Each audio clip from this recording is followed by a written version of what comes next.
தடை 100 வந்தாலும் செயல் வெற்றியாக்கி தரும் தாராள குணம் கொண்டவன்.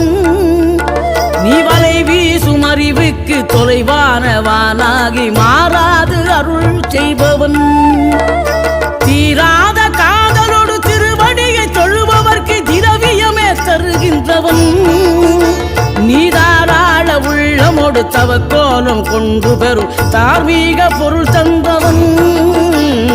தார்மீக பொருள் தந்தவன். 6 படை வீடும் அருள் வழங்கும் முருகா அருகே நீ ஓடோடிவா. 2 முகம் ஜொலிக்க 2 கரங்களுடன் ஆதரவு